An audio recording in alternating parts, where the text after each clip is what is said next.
Shalom Chaverim and welcome to Rega בעברית. We are today in a very special parasha, in Parashat Ki Tetzé.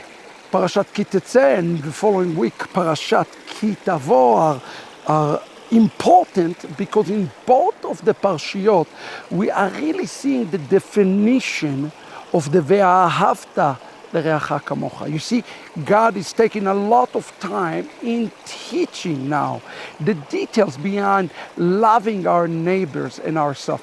I would like us today to pick up the text specifically in the book of Deuteronomy chapter 22 verse 1. He says, "Lo tireh et shor achicha o et siv nidchim ve'it'alamta me'em, hashev tashivam le'achicha."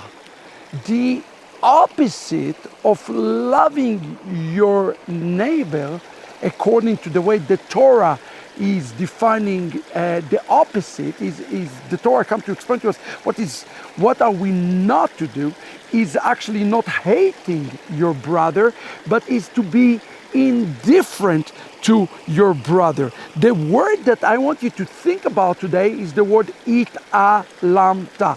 The word it'alamta is one of the most frightening words in the Torah. It's a word that signifies indifference. And the Torah says to us, no matter what you do, you are not to be indifferent for your brother's needs. Do not be indifferent for your brother's suffering. Do not be indifferent for your brother's loss. These are the things such as like anichum avelim, those who are mourning, to comfort those who are lost a loved one. Those are the ABC, or somebody who have lost something physical. That's part of this entire thing of nichumim. And the Torah tells us here that when we see the nichumim, we are to do go and above and restore the physical loss to our own brother. And listen to what the Torah continue. It says, "Ve'im lo karov achicha," meaning karov. The word karov, it's mean near, but I think the Torah have a different interpretation for the word karov here. We will solve elecha velo yadato ve'asafto el toch beitecha.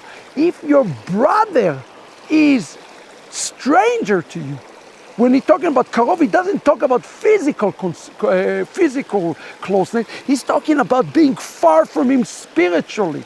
Like a long distance relationship, somebody you have not seen for a long time, somebody you have not talked to in a very long time. Guess what you must do? Even if he is far, this is a stranger, you are to even go and to fulfill the mitzvah to the tenfold and bring him into your own house.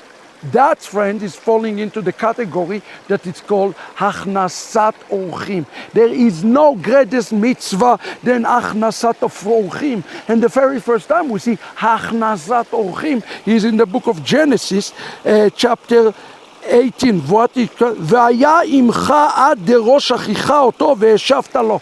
You are not just to bring him in as a one-time thing, you are to carry him through until he's restored. You see, it's one thing we say in our walk, when I'm praying for you, I'll keep you in prayer. But what is it says by Yeshua himself? When I was naked, you gave me clothes, and when I was hungry, you fed me. This is Torah, brothers and sisters. The Torah is the asiyah of doing a mitzvah that is difficult toward a brother who is very far away. He is in a great distance from us. וכן תעשה לחמורו, וכן תעשה לשמלתו, וכן תעשה עבדת אחיך. Which the Torah here is giving us a generic rule. עבדת אחיך. Anything that your brother is lacking, emotionally, physically, spiritually, psychologically, you are responsible to restore. This is what the Torah is coming to teach us today, that we are to restore avdat achicha. This is an important word. Anything that your brother is lacking is upon us today. And asher tovad mimenu matzata velo tochal להתעלם. You find it and you cannot ignore it. The Torah has come to teach us that until our brother is restored, we cannot be ignoring it. You cannot be ignorant. So don't go today with ignorance and with indifference. Because one who is indifferent, brothers and sisters, toward his own brother is indifferent before God. Mi kamocha ba'elim Adonai. The word elim, Aleph, Lamed, Mem. Indifference. One who is indifferent to his brother, God will be indifferent to him. And this is, friends, our Rega today.